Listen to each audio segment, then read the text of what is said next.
오늘 저희가 이제 살펴볼 말씀은 구약성경 예레미야서 29장 1절에서 14절을 제가 한번 기도 가운데 뽑아봤습니다.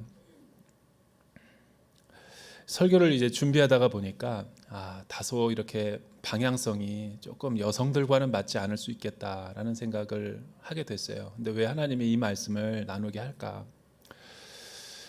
여성들은 되게 감성적이죠. 그래서 이렇게 가슴에 터치하는 걸 되게 좋아하지만 저는 가끔은 한번 이렇게 또 이성적인 사고에서 우리가 살고 있는 주변 세계를 한번 이해해 볼 필요가 있다고 봅니다. 그래서 단지 눈물을 한번 흘리고 끝나는 것이 아니라 객관적으로 이 세상에서 우리 그리스도인들의 모습은 어떤 모습인지, 또 하나님께서 우리의 자녀들과 또 가정과 남편에게 소망하는 것은 무엇인지를 여성의 눈이 아니라 한번 성경의 시각으로 우리가 살펴보기를 원합니다.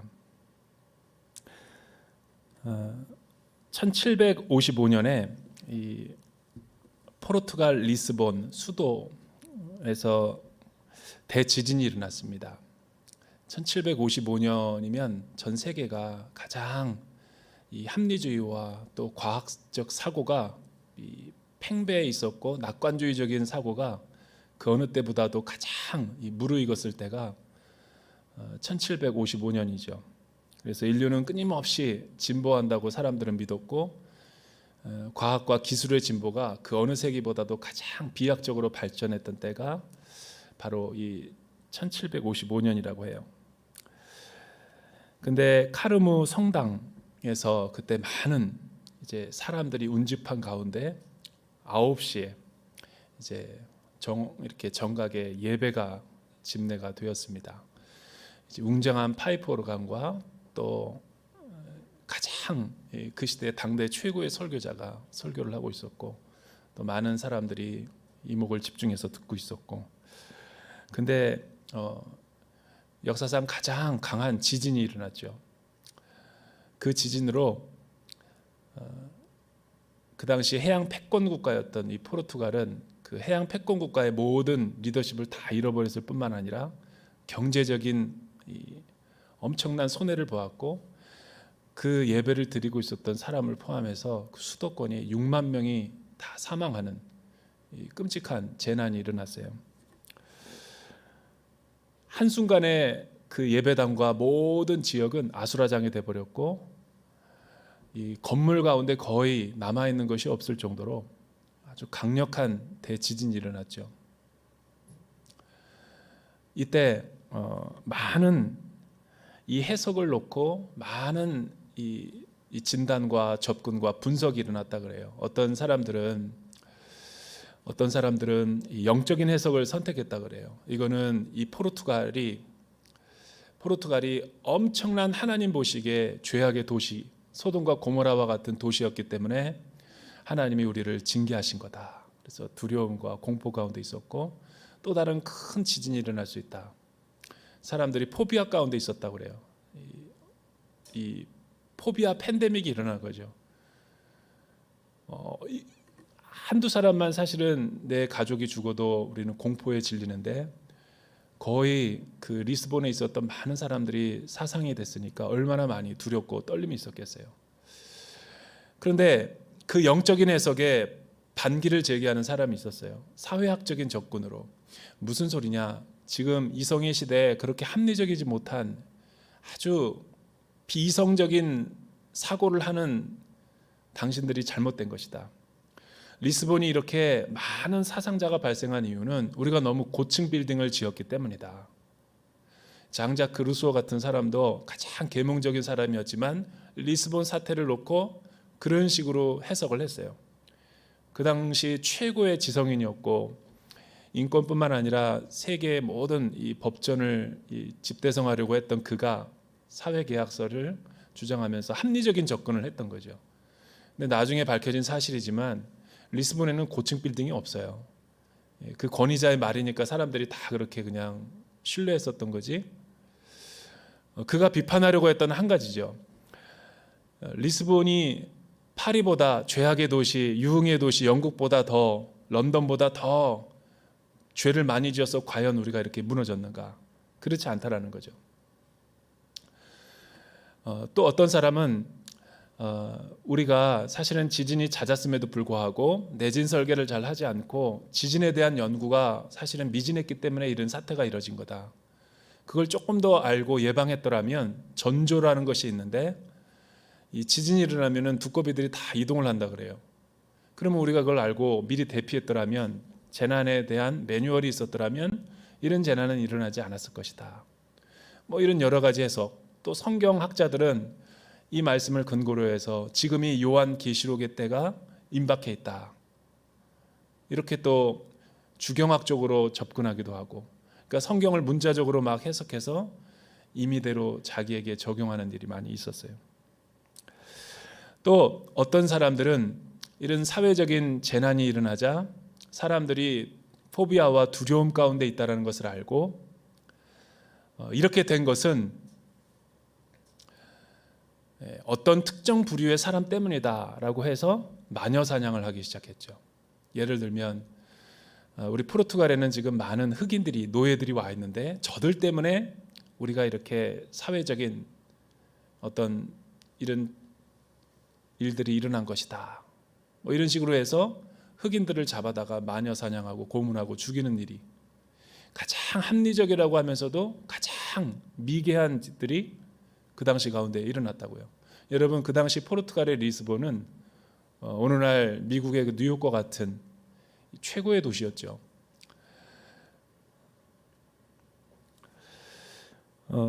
우리는 한 번도 지금 경험해보지 못한 이 코로나라고 하는 이 재난의 시기를 올 한 해 동안에 12월 말까지 싸우고 전쟁을 치르느라고 많이 피로도했고 또 많이 지쳐있고 또 우울증에 걸려있는 여성분들도 상당히 많아요.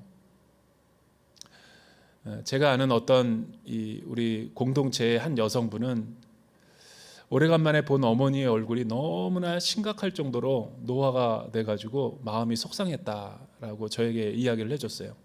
왜냐하면 우리 어머니는 기도하는 권사님이신데 그 교회에서 확진자가 나왔다라는 거죠.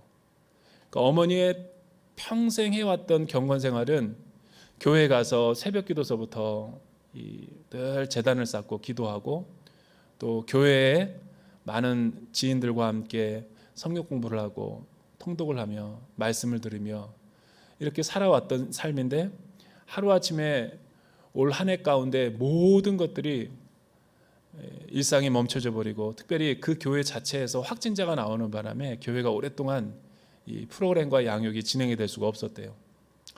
또 두려움 때문에 자녀들이 교회를 가지 말라고 해서 집에만 갇혀 있다가 보니까 어느 날 가족들이 다 오랜만에 이제 만났는데 어머님이 자꾸만 이렇게 깜빡깜빡 하더라는 거예요. 병원에 가서 알아봤더니 이제 치매 그런 진단을 받고 가족들이 큰 충격을 받았다. 그 얘기를 듣는데 남의 얘기가 같지가 않더라는 거예요. 왜냐하면 이거는 어느 특정 사람이 아니라 이 코로나 블루라는 것은 저에게도 사실은 이제 있는 일이고 여러분들에게도 있는 일이죠. 이 새벽 예배를 마치고 어느 날 한 여름이었나 늘 평상시처럼 이렇게 아침을 먹고 사무실에 앉아서 이렇게 하루 일과를 보려고 하는데 갑자기 막 숨이 턱 막히는 거예요. 이게 뭘까라는 생각에 우리가 너무 막 이 사회적이고 또 이 시대적인 분위기가 너무 맨날 그 확진자와 사망자 또 진단 어디에서 뭐 몇 명 발생했다 이런 걸 계속 보니까 의식적이든 무의식적이든 내 몸의 안에 그 이렇게 반응하는 체계가 일시적으로 조금 마비가 왔던 것 같아요.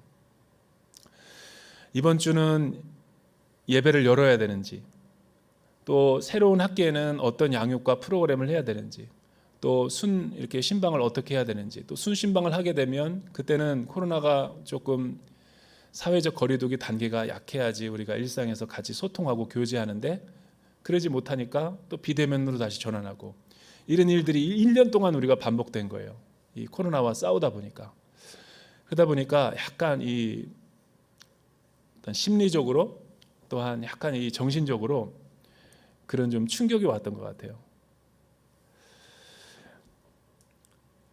여러분들도 아마 예외는 아닐 거예요. 자녀들을 이렇게 케어하느라고 원격 수업하고 또 집콕하면서 남편이 재택근무하면서 또 내가 다니던 이 직장이 또 폐업이 되면서 이 직장을 잃어버리는 아픔을 겪는 분들, 많은 우리가 이 우울증의 요소들이 있죠.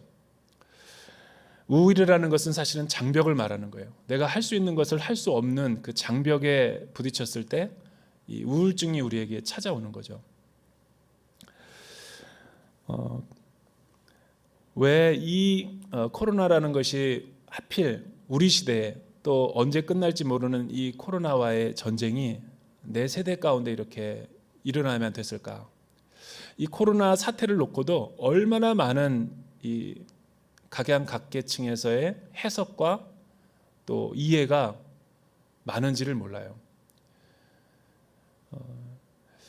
그런데 여러분, 우리가 이런 재난의 시대에 한 번도 걸어가 보지 않은 길을 걸어갈 때 유의해야 될 점이 뭐냐면 해석을 조심해야 되는 거예요. 왜냐하면 복잡계에서는 이렇게 어떤 하나의 특정한 사건 때문에 이런 일이 일어난다라고 속단하기에는 굉장히 어렵거든요. 왜냐하면 시시각각으로 우리가 살아가고 있는 주변 세계가 급변하고 있기 때문이죠. 그래서 급변하는 상황 가운데서 사막에 모래 폭풍이 부는데 지도를 갖고 사막을 건너는 사람은 없어요. 우리가 한 번도 경험해보지 않은 시대를 걸어갈 때는 가장 효율적인 것은 지도가 필요한 게 아니라 세세하게 있는 내비게이션이 필요한 게 아니라 변하는 것들 중에 변하지 않는 나침판이 중요한 거예요.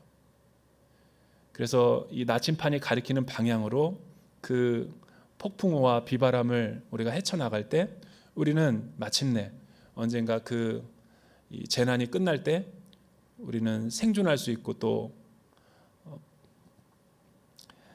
재난에 넘어지지 않고 잘 효과적으로 살아갈 수 있는 거죠.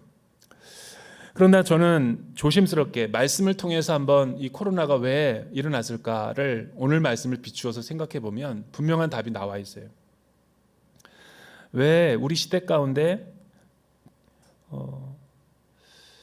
함께 코로나와 같은 재난을 극복하기 위해서 우리는 다 노력하고 달려가고 있지만 나의 일터와 나의 무너진 가정과 또 교회의 일상들을 보면 정신을 못 차리고 앞이 깜깜할 지경이죠. 왜 하필 하나님이 이런 우리 시대에 이런 전염병을 허락하셨을까? 분명한 것은 자신 있게 이야기할 수 있는 한 가지의 해답은 하나님께서 새로운 시대를 준비하라는 하나님의 분명한 메시지예요. 그래서 우리가 여성분들이 기도할 때 이렇게 기도하면 안 돼요. 우리의 일상이 빨리 회복되게 해주십시오. 어떤 분들은 그렇게 기도하죠. 하나님, 과거와 같이 우리가 일상으로 돌아가게 해주십시오. 그거는 우리의 계획과 우리의 생각이지만 하나님은 나의 계획과 나의 생각이 아니라 전혀 한 번도 가보지 않은 새로운 시대를 전환점으로 우리를 인도하시려고 하는 분명한 메시지라는 거죠. 우리가 과거에 살아왔던 시대가 뭐가 잘못됐길래 라고 생각할 수 있지만 하나님의 시선과 관점으로 보면 우리가 추구해왔던 그동안 과거에 우리가 과거라고 말하는 것은 제가 말하는 것은 3, 40년을 말하는 거예요. 30년이 한 세대면 30년 전에 어떤 일이 이 세계에서 일어났었냐면 정치, 경제, 사회, 문화의 영역에서 세계 패권 국가들이 모여가지고 자유주의 무역을 논했죠. 공정한 무역과 거래를 통해서 온 세계가 다 같이 잘 살고 다 같이 번영을 이제 이념의 시대를 종식시키고 우리가 조금 더 인류 공동체를 건강하게 만들어가자. 세계 리더십 서밋이 일어나서 그렇게 만든 거예요. 그렇게 만들어서 추구한 가치들이 뭐였냐면 세계화라는 거죠. 세계화. 세계화가 뭐예요? 세계 마음대로 여행하는 게 세계화예요. 국내 내수 시장이 수요와 공급이 다 포화 상태니까 이제 경제적인 원리에 따라서 우리가 문호를 다 개방하고 이 경계를 갖다가 허물어서 지구촌화 만들자라는 거죠. 그게 세계화죠. 이때부터 우리는 비자를 발급하면서 전 세계를 마음껏 여행하면서 심지어 포르투갈 리스본까지 다 우리는 자유여행을 했어요. 그리고 이때 강하게 추구됐던 것이 뭐냐면 도시화죠. 도시화가 뭐예요? 지금 북경과 상해는 30년 안에 다 지어진 도시입니다. 그런 눈부신 도시화가 언제 어떻게 일어났냐면 30년 전에만 해도 중국이 그렇게 잘 살던 나라가 아니에요.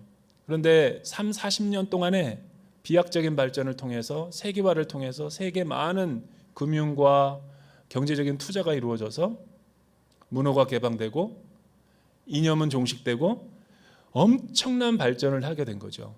지금 북경과 상해를 가보면 그건 중국이 아니에요. 뉴욕과 서울과 같은 대도시죠.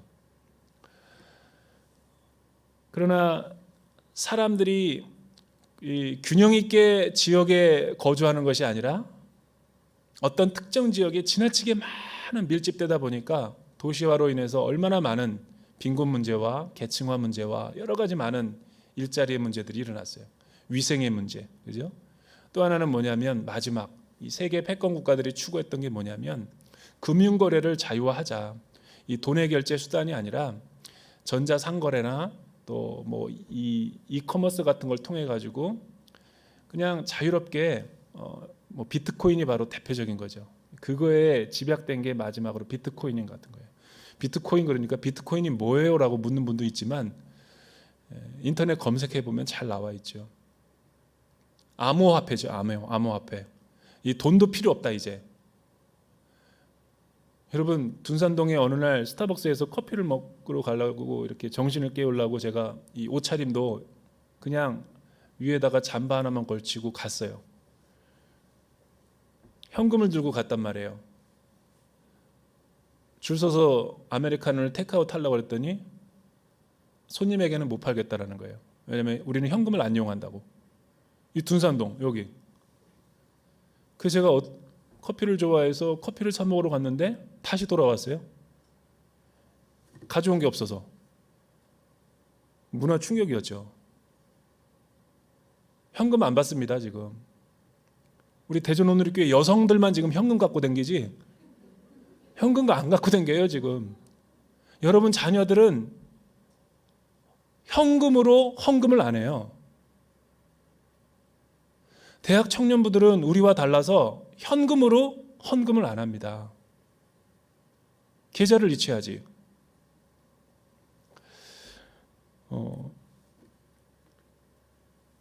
세계화와 도시화와 금융화가 결국은 이렇게 해서 이렇게 더디어서 우리가 어떻게 세계 지구촌화를 이루겠냐. 다 같이 못 산다. 그래서 다시 미국을 중심으로 해서 전 세계 리더십 서밋들이 모였어요. 여러분 G7이 하는 게 바로 그런 거예요. G2가 만나서 맨날 하는 게 그거죠. 뭐 하냐면 조금 더 우리가 세계화와 금융화와 도시화를 가속화시키자.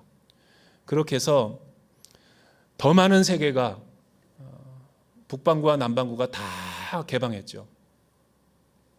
그리고 신자유주의 무역이라 그래서 신이라는 것은 더 경쟁을 추구하자. 그래서 공정무역과 이렇게 해서 온 세계가 하나가 되었어요. 그래서 우리가 그동안 아울리치를 잘 다녔던 거예요. 그 이전 세대는 아울리치라는 걸 몰랐어요. 그래서 이 30년 동안 많은 세계 선교가 이루어졌던 거죠. 그러나 그 결과가 뭐예요? 코로나19죠. 우리는 역사상 한 번도 이렇게 자유왕래를 국가의 이 국경선이 없는 시대를 살아본 적이 없었던 세대예요. 근데 그 30년 동안 문호가 개방되고 자유롭게 전 세계 가지 말아야 될 지역 아마존과 막 저기 그 우간다에 가지 말아야 될 막 이렇게 그 사파리 같은 데 막 가서 몽골 같은 데 가가지고 막 그냥 곰의 그 쓸개와 사슴의 피가 좋다 그래가지고 그런 거 먹고 다니니까 이 바이러스가 사실은 노출이 된 거죠. 원래 이 바이러스라는 것은 인수 전염되는 그런 바이러스는 원래 거의 일어나지 않는 거래요. 근데 왜 자꾸만 이런 것이 일어났냐면 전문가들에 의하면 우리가 막 일부러 찾아가면서 도시를 만들고 자연을 훼손하니까 이 점점 이 짐승들과 야생 동물들과 사람들이 가까워지다 보니까 중간 매개체가 없이 이렇게 급속도로 변해진 거죠. 이 코로나도 사실은 전에 있었던 전염병인데 변이가 돼서 이 신종 코로나가 된 거죠. 코로나라는 바이러스는 원래 있었는데 새롭게 생긴 거를 붙여서 19라는 말을 붙인 거죠. 우리는 많은 해석을 할 수 있지만 분명한 객관적인 사실은 하나님이 심판을 내려서 이 일이 일어난 게 아니라 인간의 끊임없는 소유욕과 탐욕과 욕망의 산물로 인해서 이런 코로나가 전 세계를 멈춰서게 했다라는데 이의가 있는 사람 한번 손 한번 들어보세요. 없다고요. 이게 제 얘기가 아니라 전문가들의 이야기를 다 종합해 보면 이 이야기로 결론을 내는 거예요. 저도 100% 동의합니다. 그런데 인간은 굉장히 그 성찰하고 지혜로운 인류여서 항상 위기가 오면은 이거를 극복하고자 끊임없이 발전을 시켰던 것이 인간의 과학과 기술이죠. 그런데 모든 것은 다 감염되고 전염시키면서 유일하게 전염되지 않는 한 매체가 있었어요. 코로나가 다 취약한데 코로나의 가장 강력한 수단이 하나가 뭐냐면 인터넷이라는 거예요. 전기가 감염을 안 시키는 유일한 채널이었어요. 그래서 지혜로운 인류는 이 끊임없이 10년 동안 과학과 기술로 해서 미래의 사회를 내다보면서 더 많이 소유하고 더 많은 금융 결제하고 더 많은 편리성을 추구하면서 계속 10년 전서부터 이 비대면과 줌과 여러분 웹엑스 같은 것들, 유튜브 같은 것들 이게 다 뭐냐면 조금 더 이 시장 같은 것들을 조금 더 돈을 더 많이 벌기 위한 하나의 문화 수단이었어요. 효과적으로 이 만나서 우리가 비행기 타고 가는 게 너무 아까우니까 줌으로 화상 회의하자. 연구원들이 맨날 이렇게 해서 계속 해왔던 것들이에요. 지금 생긴 게 아니에요. 10년 동안 해왔는데 이 지혜로운 인류가 보니까 이거 봐라. 코로나가 모든 건 사람들은 다 거리두기 하고 만남도 못하게 하고 우리 일상을 멈추게 했는데 유일하게 가능했던 채널이 뭐였냐면 비대면이었던 거예요. 스마트폰과 인터넷이었죠. 그래서 이 코로나 기간에 이 소위 말해서 비대면 시장이 폭발적으로 증가한 거죠. 팡이라고 그래요. 팡. 페이스북, A는 애플과 아마존, N은 우리 집콕에서 맨날 드라마와 영화 보는 거 넷플릭스, G는 뭐예요? 지메일과 구글이죠. 이 팡의 시가와 시총이 과거에 있는 모든 경제 대기업들을 총 합친 것보다 훨씬 더 커졌죠. 여러분 이거는 우리를 주목하게 만들어요. 왜냐하면 돈의 흐름을 보면 세계가 어떻게 변화되는지 알잖아요. 여러분들 같으면 살고 있는 집 같은 거 가격에 예민하지 않으세요? 사람들은 가장 예민한 게 금융이죠.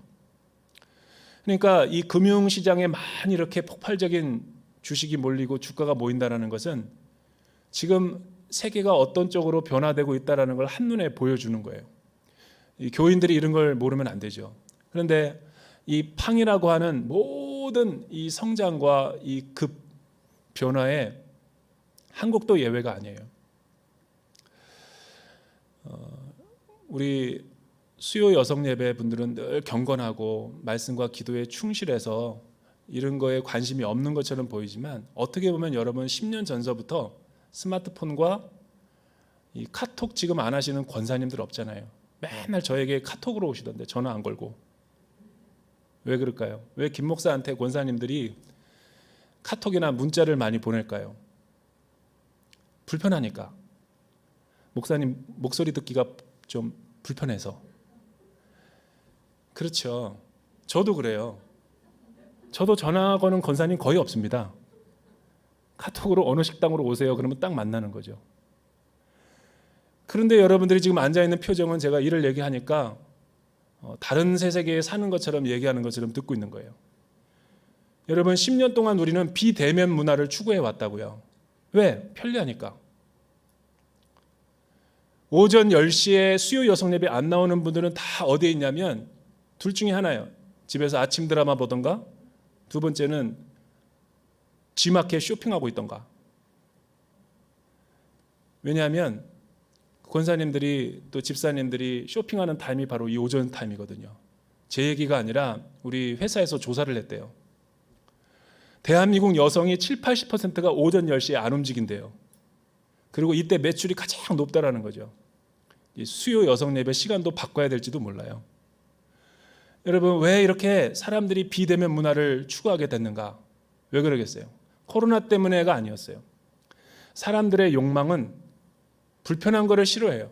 편리한 거를 조금 더 선택해서 사람들과 소통하기를 원하는 거죠. 그런데 이거는 우리 어르신들, 기성세대가 이런 거고 젊은 세대는 이 모든 시대적인 문화와 변화를 누가 주도하고 있냐면 수요 여성 예배에 앉아있는 성도님들의 연령대가 아니에요. 여러분의 자녀들이 주도하고 있는 거예요. 저녁 12시에 내가 쇼핑을 했는데 새벽기도 나오려는 새벽 4시에 문 앞에 그대로 아침이 나와 있어요. 신선한 아침이. 내가 쇼핑한 것들이 이 쿠팡을 통해서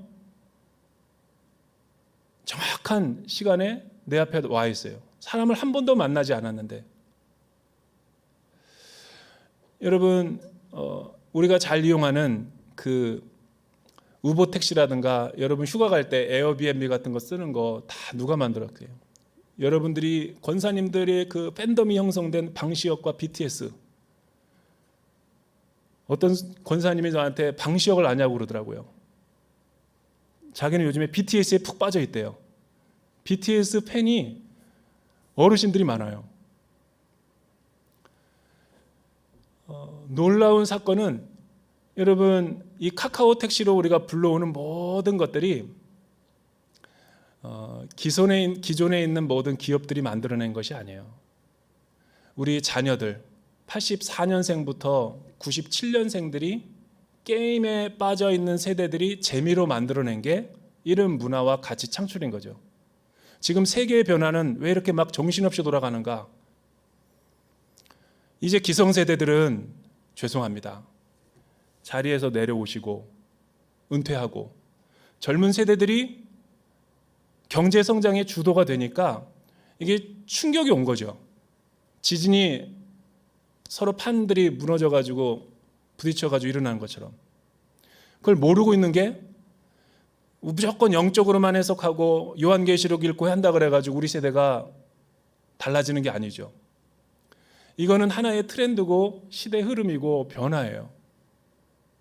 우리 자녀들이 게임으로 우리가 모르는 언어를 써가면서 게임으로 흥미와 재미를 가지고 만들어내는 문화가 카톡 문화로 다 만들었고 우리가 지금 여기에 세례를 받아가지고 이 안에서 신앙생활을 다 하고 있다고요. 오늘 새벽 기도에도 유튜브 스트리밍과 줌으로 해서 커뮤니케이션 했잖아요. 라상원 집사님과 이윤영 권사님이 거기 있대. 이게 다 젊은 세대들이 만들어내는 거죠. 왜 그러면 그렇게 만들어내는가? 왜냐하면 기성세대들을 너무 힘들어해요. 누가? 우리 자녀들이. 왜 힘들어해요? 이 세대들은 문자 세대가 아니에요. 우리 자녀들은 이미지와 동영상을 좋아해요. 사진을 좋아해요. 문자를 싫어하죠. 근데 문자인 부모 세대가 소통을 하려니까 잘 안 되는 거예요. 회사에 가니까 기성세대들이 자리에 오래 앉아있고 연금 다 하면서 젊은이들은 일자리가 없어요. 30%가 취업을 못해요. 그리고 젊은이들은 미래에 대한 희망도 없어요. 서울로도 수도권으로도 진입도 못해요. 결혼도 못하고 다 포기했잖아요. 그래서 이들이 이렇게 해서는 안 되겠다 해서 만들어낸 게 인터넷과 스마트폰을 통한 경쟁이었죠. 그런데 지금은 여러분 현대 삼성 주가를 갖다가 합친 것보다도 이 황 주가가 다 높아요. 이해가 안 되지만 그게 사실이죠. 그리고 그들은 흥미로 만들어 본 게 우버 택시 같은 거, 카카오 택시, 에어비앤비가 다 게임으로 만들어낸 겁니다. 방시혁이 왜 이렇게 떴는가, 권사님이 하도 저한테 보라 그래서 그걸 봤더니 유튜브에서 보니까 왜 BTS가 세계의 팬덤을 형성했는가? 왜냐하면 기존에 있는 모든 판을 바꿔버렸기 때문에요. 기존에 있는 이 어떤 그 아이돌과 이렇던 그 그룹을 만들기 위해서는 에이전트가 있었어요. 엔터테인먼트 회사 같은 거. 근데 방시혁 씨는 여기서 나와서 인터넷과 게임하는 세대들에게 인터넷에다가 올렸어요. BTS를. 전 세계 게임하는 인구가 5억 명이 넘어요. 제가 말한 게임 세대라는 것은 밀레니엄 세대와 Z세대, 84년생과 98년생까지를 말하는 거예요. 그랬더니 여기서 팬덤이 형성된 거죠. 엄청난 관심과 인기와 사람들이 다 줄 서서 집에서 TV로 보고, 그래서 코로나 때 모든 사업과 사업들이 다 무너졌는데 BTS만 떼돈 벌었죠. 한 번 노출시켰더니 뭐 몇백억이 들어오는 거예요. 여러분, 이런 걸 우리가 어떻게 경쟁해서 이길 수가 있어요? 근데 우리 자녀들은 우리가 볼 땐 외계인 같지만 이 자녀들이 볼 땐 다윗과 골리앗의 싸움으로 보는 거예요. 그래서 자기들만의 채널을 만들어서 유튜브라든가 자기들만의 그룹방을 만들어 가지고 자기네 은어와 기성세대들이 모르는 커뮤니케이션 소통을 하면서 경제와 여러 가지 것들을 만드는데 지금은 역전이 돼 버렸죠. 그렇지 않아도 이 비대면 문화가 발달하고 있었는데 아예 코로나가 방아쇠를 당겨버린 거예요. 이제는 끝나버렸어요. 앞으로 세대가 어떻게 변할 것인가? 인터넷 혁명이 일어났죠. 이들에 의해서 스마트폰 혁명이 일어났죠. 이들에 의해서 이제 VR 시대가 온다 그러더라고요.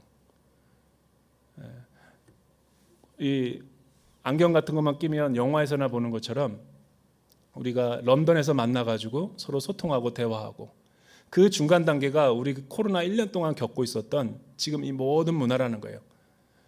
버거킹 하나 먹으려도 젊은이들은 줄 안 섭니다. 사이렌 오도 같은 걸 하지. 스마트폰으로 다 해서 그냥 테이크아웃만 해요.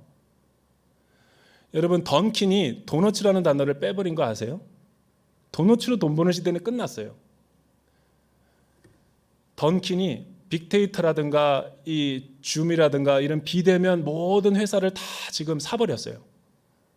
아마존은 원래 서점이었죠.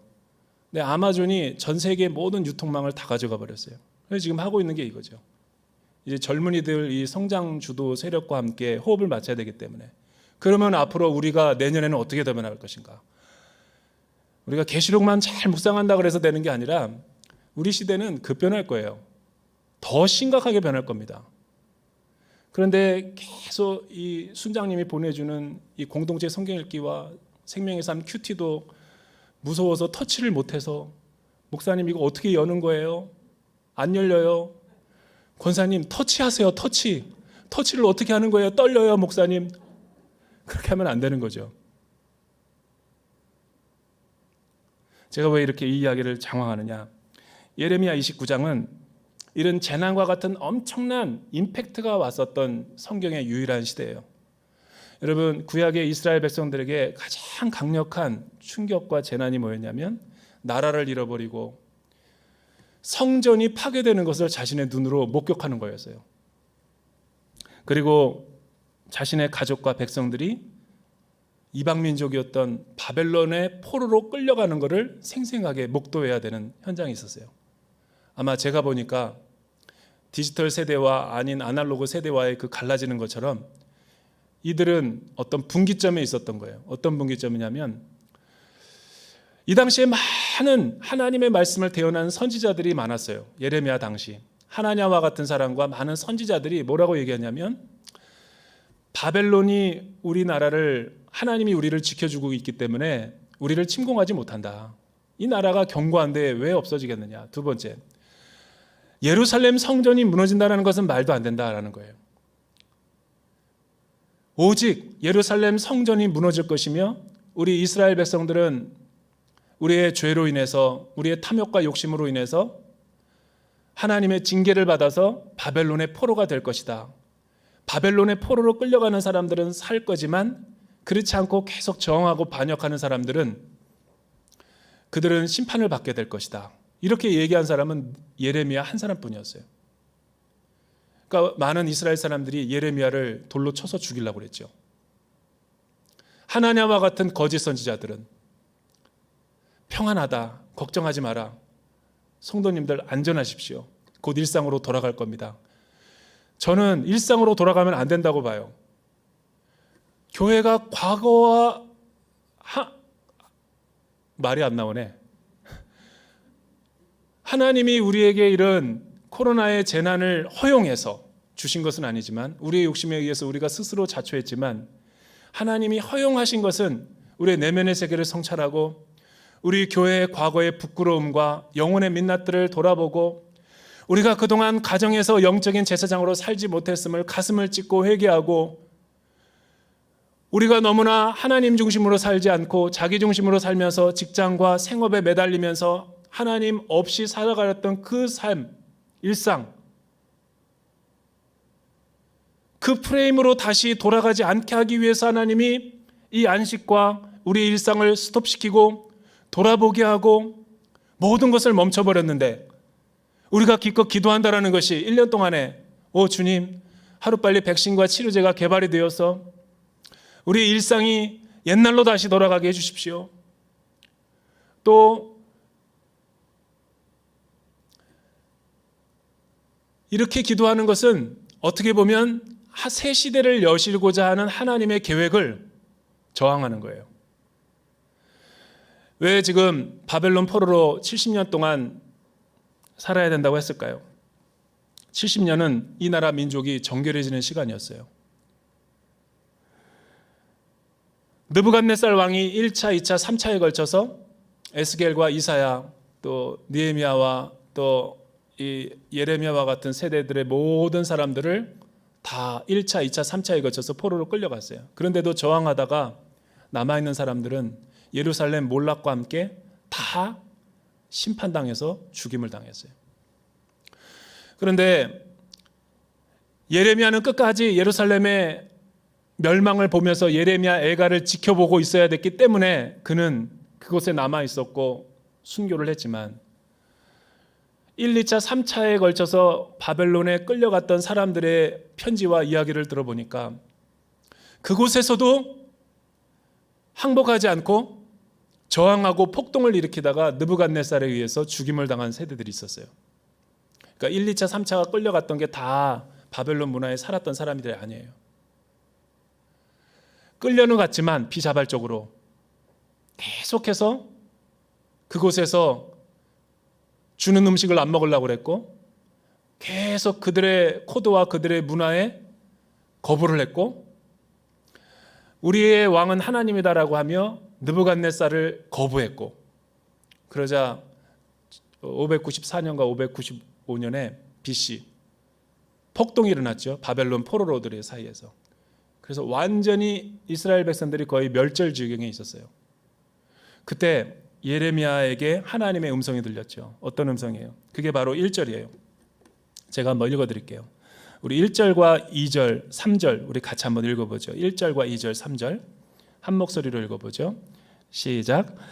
이것은 예언자 예레미야가 느부갓네살이 예루살렘에서 바벨론으로 잡혀간 포로들 가운데 남은 장로들과 제사장들과 예언자들과 모든 백성들에게 예루살렘에서 보낸 편지의 내용입니다. 이 일은 여고냐 왕과 그의 어머니와 내시들과 유다와 예루살렘의 관료들과 공예들과 세공장이들이 예루살렘을 떠난 후에 일어났습니다. 이 편지는 유다 왕 히스기야가 바벨론 왕 느부갓네살에게 보냈던 사벤의 아들 엘라사와 힐기야의 아들 그마랴를 통해서 바벨론으로 보내졌습니다. 엘라사와 그마랴를 통해 이제 예루살렘은 마지막 심판당하기 전에 시드기야 왕이 끝까지 거부하고 백성이 남아 있었고 1, 2차 포로로 끌려간 사람들은 계속 저항하고 있었고, 이때 하나냐와 같은 거짓 선지자들이 바벨론 포로로 끌려와 가지고 많은 사람들을 요동케 해요. 너희들은 안 죽는다. 이 포로 생활은 길지 않을 거다. 곧 돌아간다. 거짓 평안을 얘기하는 거죠. 안심하라. 너희들은 반드시 하나님이 지켜주셔서 산다. 그런데 결과는 참혹했어요. 다 죽었어요. 그리고 이 두려움과 포비아 가운데 남은 사람들이 예레미야에게 편지를 보낸 거죠. 이 소식을 알고 예레미야가 하나님 앞에 기도하며 하나님의 마음을 담아서 이 편지를 지금 1절서부터 14절 쓰고 있는 거예요. 우리의 생각과 우리의 계획과는 달리 하나님의 생각과 하나님의 뜻이 뭐였어요? 그 뜻이 시드기야가 포로로 끌려가기 전에 사시드로 보냈던 두 사람, 엘라사와 그마랴를 통해서 바벨론에 있는 백성들에게 이 편지가 전해진 거죠. 그리고 낭독이 된 거예요. 많은 광장에 모여가지고. 이 편지는 하나님의 사랑이죠. 징계 가운데도 그들을 거룩하게 하고 회복하게 하고 살아갈 수 있는 길을 우리에게 보여주는 하나님의 뜻이었죠. 그 편지의 내용이 뭐예요? 그 편지의 내용은 놀랍게도 바벨론에 살으라는 거였어요. 5절과 6절, 7절 다시 한번 읽어보죠. 5절과 6절, 7절 시작. 집들을 짓고 그곳에서 살라. 정원을 만들고 그곳에서 나는 열매를 먹으라. 아내를 취해 아들들과 딸들을 낳으라. 너희 아들들을 위해 그 아내들을 취하고 너희 딸들을 결혼시켜 그들이 아들, 딸을 낳게 하라. 너희가 그곳에서 번성하고 수가 줄지 않게 하라. 또한 내가 너희를 포로로 가게 한 성읍의 평안을 간구하라. 그 성읍을 위해 여호와께 기도하라. 이는 그 성읍이 평안해야 너희도 평안할 것이기 때문이다. 예레미야가 전한 이 예언의 내용과 하나님의 마음과 기도의 내용이 많은 이스라엘의 사태어에 대한, 예루살렘 성전에 대한 해석과 다른 거였어요.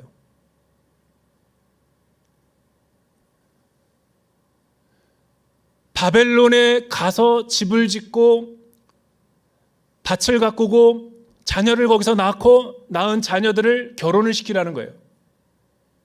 거기서 후손을 낳아야 된다는 거예요. 그것이 너희의 살 길이라는 거예요.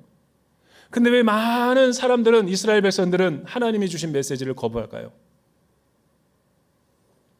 자기 일상 때문에, 익숙해져 있는 자기의 과거의 삶 때문에 그런 거죠. 저는 영적인 시각에서 코로나를 주신 이유는 분명해요. 새로운 시대를 준비하라는 거예요. 근데 만약 한국 교회와 한국의 성도들이 이런 골든타임을 주었음에도 불구하고 우리의 내면을 살펴보지 못하고 우리가 겉으로는 하나님으로 포장했고 겉으로는 예배라고 포장했고 겉으로는 신앙이라고 포장했음에도 불구하고 우리가 가졌던 여러 가지 교제와 코이노니아들이 중심에 인간적인 모임은 있었지만 하나님과 성령님의 임재는 없고 나의 욕망과 나의 만족을 채우기 위한 그런 일상의 경험들은 아니었는가? 그걸 어떻게 알 수 있어요? 목사님이 그렇게 어떻게 단정할 수 있어요? 내 속마음도 모르고. 1년 동안을 통해서 다 리트머스 시험지에 드러났잖아요. 우리는 건물에서 우리가 생활하는 것이 교회인 줄 알았고 하나님이 이 약간의 시험과 테스트를 통해서 우리의 내면의 믿음을 점검해 봤더니 우리는 너무나 나태해졌고 게을러졌고 우리의 자녀들의 신앙이 좋은 줄 알았는데 영적으로 무너지는 걸 보았고 나의 제자 훈련이 그동안 내가 임직받기 위해서 훈련받던 것들이 나를 지켜줄 줄 알았더니 아무것도 못 지켰어요. 우리의 순모임은 모일 때 환상적이었어요. 새벽 2시까지 너무 은혜로웠고 너무나 이야기하고 먹고 마시는 것들이 너무 행복했어요. 그러나 지나고 나보니까 우리는 모이기가 힘들었고 우리는 점점 루틴해지니까 우리는 회복이 안 되고 있어요. 어떻게 해석을 해야 돼요? 비대면이라고 하기 때문에 그런 건가요? 아니면은 나의 신앙이 근본적으로 지금 뭔가가 그동안 내가 부재했던 것이 있었구나. 그래서 어떤 사회학자는 재난은 우리의 영혼의 정직한 모습을 보여주는 것이다 라고 표현을 했어요. 마치 연극 무대 위에 연극 배우들이 있고 그게 우리의 일상이래요. 방청객들이 우리의 모습을 보고 있고, 그러나 재난, 리스본에 일어났던 그 6만 명이 죽은 재난과 성수대교가 무너지는 거, 혹은 9.11 테러 같은 거, 이런 코로나 바이러스 같은 재난이 오면 뒤에 커튼이 열리는 거래요. 관객들에게 커튼을 열어주면 어떻게 돼요? 다 보이는 거죠. 그게 우리의 본래 모습이라는 거예요. 그러니까 재난이 유익한 게 뭐냐면 내 모습을 주관적이 아니라 객관적으로 보여주기 때문에. 죄송하지만 목회 데이터 연구소에 의하면 한국 교회는 심각할 정도의 나르시즘에 빠져 있어요. 사회 공공성을 잃어버린 건 오래전의 얘기고, 종교개혁 500주년 기념 때에 해서는 안 될 목회 세습 같은 거를 다 해서 사회의 지탄을 받고, 비상식적인 행동을 통해 가지고 언론에 비춰진 모습들은 우리 교회는 아니니까 안심할 게 아니죠. 이미 사회 이미지와 사회에 노출된 모든 것들은 그리스도의 몸은 한 몸이기 때문에 우리는 그렇지 않았다 그래가지고 안심할 수 없는 거예요. 우리 가족의 이야기고 나의 문제인 거예요. 하나님이 그렇게 보시라고 시청각 교제를 보여준 거라고요. 이럴 때 아멘 한번 해야 돼요. 사실이에요. 선을 그으면 안 되죠. 광화문 사태는 우리의 모습인 거예요. 영혼의 민낯. 사회 공공성이 다 무너졌어요. 전도라는 말을 못 꺼내죠.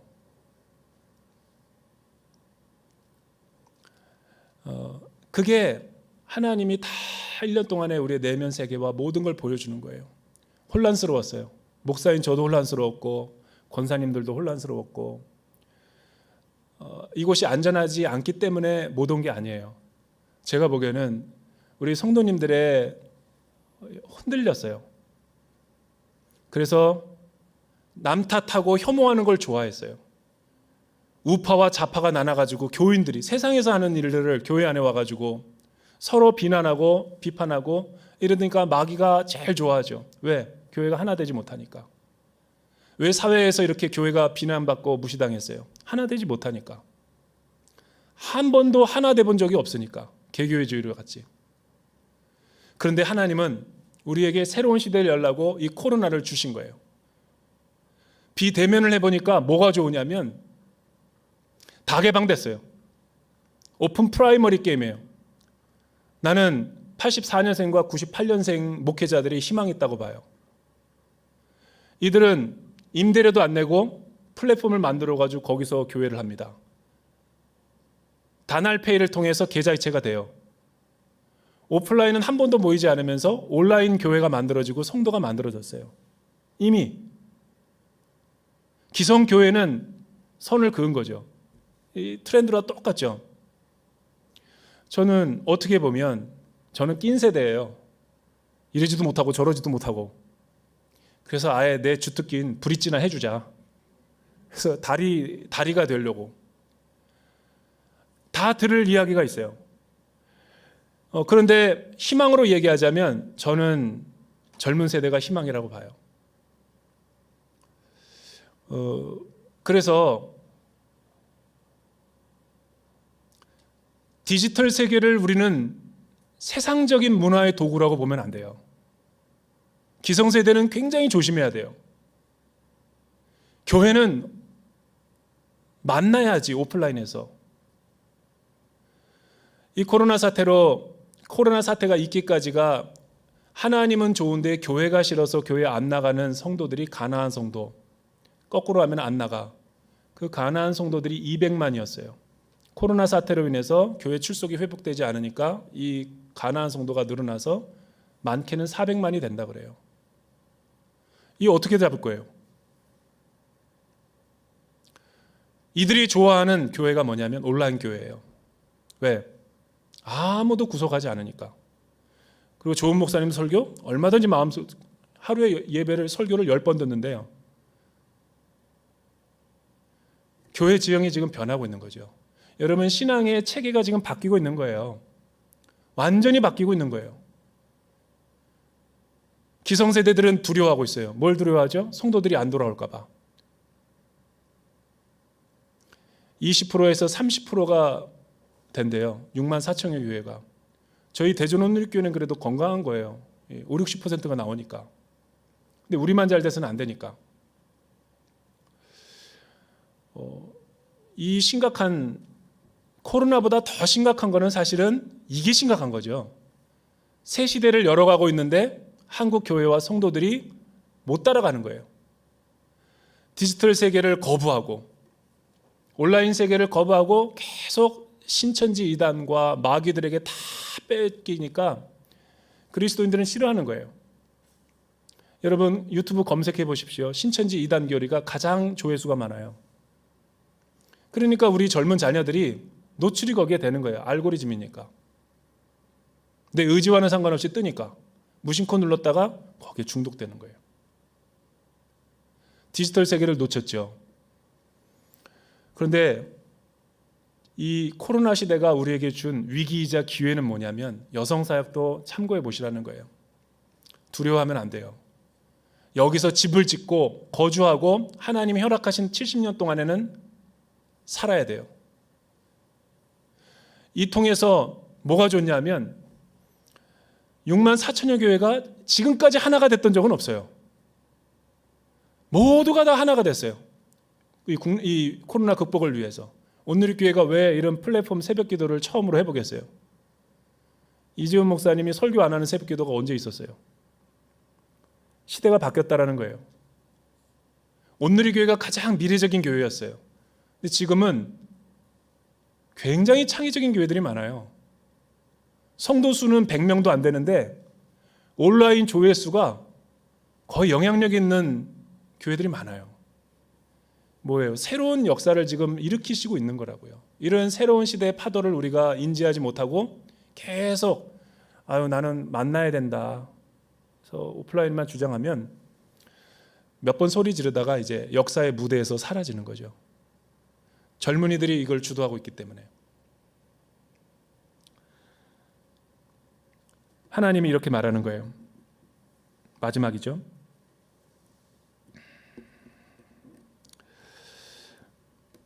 우리 한번 읽어볼까요?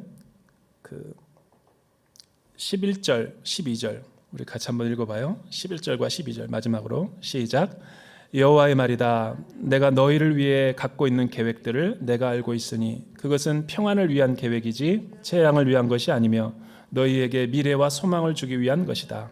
그러면 너희가 나를 부르고 와서 내게 기도할 것이고 나는 너희 말을 들을 것이다.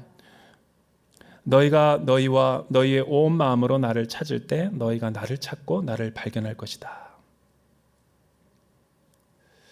그리고 하나님이 하나님의 때에 포로의 상태를 돌이키신다라는 거예요. 하나님은 제가 보니까 우리 기성세대들과 죄송합니다. 우리 모든 저를 포함해서의 그 패러다임의 교회를 기뻐하지 않으신 것 같아요. 기존에 있는 경제의 탐욕과 욕심을 기뻐하지 않은 것 같아요. 그래서 하나님은 이 새로운 디지털 세계를 통해서 아마 새로운 창의적인 방법으로 왜냐하면 이 재택근무를 하신 분들이 코로나 때문에 처음에는 뭣도 모르고 회사에서 하라니까 재택근무를 했는데 LG와 SK와 많은 대기업들이 지금은 설문조사를 해보니까 90%가 전염병이 다 회복돼도 재택근무하겠다라고 결과를 얘기했어요. 왜 그러냐고 그랬더니 중간 리더와 상사들이 괴롭히지 않아서 좋았다. 그리고 자기의 실적과 자기의 어떤 이 컨텐츠가 인정을 받아서 좋다. 중간에 다 가로챘다라는 거예요. 자기의 의사는 반영이 안 되고 월급은 쥐꼬리만 하고. 그래서 어제 나온 뉴스입니다. LG에서 다 재택근무하기로. 이제 한국 사회가 어떻게 변화되는지 보세요. 여러분의 자녀와 여러분의 남편의 회사들이 어떻게 변화되는지 보세요. 재택근무는 선택이 아니라 필수입니다. 홈과 관련된 일들이 다 지금 성장하고 있잖아요. 이마트가 텅텅 비었다고요. 다 온라인으로 지금 하고 있다고요.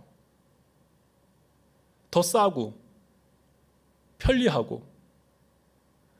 자녀들의 재택근무는 자기 마음대로 자기 개발할 수 있고 오히려 설정은 더 객관적인 평가가 되고. 이런데 누가 불편한 만남보다 늘 직장에 만나면 2차, 3차 회식까지 가고 눈치 보고 계속 피곤한 몸을 달려야 돼. 지금 세대는 84년에서 98년생은 그런 거 싫어해요. 그래서 이걸 개발한 거예요. 이거를 디지털 세계라고 그러고 디지털 문화라고 그래요. 여기에 우리가 인정을 못 받으면 한국 교회도 마찬가지고 교회 위기가 옵니다. 분명히 위기가 옵니다. 시대가 이렇게 바뀌고 있다고요. 이렇게 바뀌게 한 건 누굴까요? 저는 사람이 한 게 아니에요. 이거를 하나님이 주신 사인으로 보는 거죠. 왜? 자정능력과 계속 하는데도 안 했잖아요. 우리가 안 했다고요. 권위를 가지고 눌렀다고요. 지역 성도들이 타교에 가서 은혜 받는 거를 끔찍이 싫어했다고요. 목사님들이. 근데 비대면 되니까 성도들이 충격을 받는 거예요. 우리 목사님 설교보다 더 좋은 데가 있네. 11조도 교회다 안 합니다. 그렇다고 우리 교회다 하느냐? 그것도 아니에요. 물어봤더니 집에다 쌓아놓고 있대요. 한꺼번에 하려고. 좋은 교회 나타나면. 성도들의 의식이 바뀌고 있는 거라고요. 여기서 우리는 뭘 발견해야 돼요? 우리가 과거에 행했던 우리의 내면의 죄들, 탐욕과 욕심, 세상도 탐욕과 욕심이었지만 교회 안에도 이런 부분이 많이 있어요. 이거를 하나님께 전심으로 온 마음을 다해 회개 기도해야 돼요. 그리고 우리가 깨끗해지고 거룩해지고 하나님이 쓰실 수 있도록 내어드려야 되는 거죠. 귀 있는 자는 들을진저. 제가 준비한 메시지는 여기까지예요. 상당히 감성적이지 않죠? 딱딱하고 지루했죠? 그러나 한 번은 이 보리밥도 좀 먹어봐야 돼요. 모르겠어요. 우리 여성사역들은 어떻게 이 다가오는 새로운 시대를 준비하고 맞이해야 될지. 감성적인 거 가지고 우리의 삶은 안 변합니다. 내 모습이 그렇지 않은데 눈물 흘린 거 가지고 내가 은혜 받았다고 생각하는 시대는 아니에요. 내가 무엇을 잘못됐는지를 객관적으로 보고 잘못되었다 할지라도 회개와 회심이 뭐예요? 나의 영혼의 모습을 정직하게 보고 인정하는 거예요. 그 수용에서부터 새로운 시대와 새로운 시작과 변화가 일어나는 거예요. 근데 미안하지만 한국 교회는 오랫동안 그걸 안 해왔어요. 눈물을 흘리면 내 삶과 우리의 가정과 자녀들이 변하는 줄 알았죠. 그게 지금 예레미야가 말하는 죄라는 거예요. 거짓 평안이죠. 수술을 하더라도 고통이 뒤따르더라도 제대로 우리는 하나님 앞에 반응해야 돼요. 그렇게 나아가는 우리 수요 여성들이 되기를 주님의 이름으로 축원합니다. 기도하겠습니다. 사랑하는 주님, 오늘 하나님께서 우리에게 말씀하십니다. 여호와의 말이다. 내가 너희를 위해 갖고 있는 계획들을 내가 알고 있으니 그것은 평안을 위한 계획이지 재앙을 위한 것이 아니며 너희에게 미래와 소망을 주기 위한 것이다. 하나님, 우리 코로나 1년 동안 한국교회와 우리 성도님들이 너무 많은 충격과 혼란과 코로나 블루 가운데 빠져 있었습니다.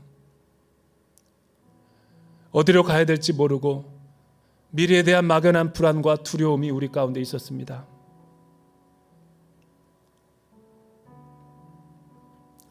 우리에게 닥친 이 바벨론과 같은 일상을 어떻게 직면해야 될까? 과거로 돌아가야만 될까? 현실 도피를 해야 될까? 오늘 하나님은 우리에게 말씀하십니다. 너희들은 집들을 그곳에 짓고 그곳에서 살으라. 정원을 만들고 그곳에서 나는 열매를 먹어야 한다. 아내를 취해 아들들과 딸들을 낳아야 한다. 힘들고 어렵겠지만 너희 아들들을 위해 그 아내들을 취하고 너희 딸들을 결혼시켜 그들이 아들, 딸들을 낳게 해야 된다. 너희가 그곳에서 번성하고 수가 줄지 않게 하라. 그리고 너희가 너희를 붙잡았던 그 포로로 가게 한 성읍들의 평안을 위해서 기도하라. 이 세상을 위해서 기도하라. 그 성읍을 위해 여호와께 기도하라. 이는 그 성읍이 평안해야 너희도 평안할 것이기 때문이다. 만군의 여호와 하나님께서 말씀하셨다. 주님, 이 약속의 말씀이 우리의 세대에도 응하게 하여 주시옵시고, 이 디지털 세계를 비난과 정죄만 할 게 아니라 우리가 그동안 오프라인에서 대면의 세계에서 우리가 얼마나 잘못된 신앙생활을 했는가를 돌이키고 균형을 이루게 도와 주시옵소서. 그렇게 역사하시고 인도하실 주님을 찬양하며 지금은 우리를 구원하여 주신 예수 그리스도의 은혜와 하나님 아버지의 크고 놀라우신 사랑과 성령님의 내주하심과 동행하심과 교통하심의 역사가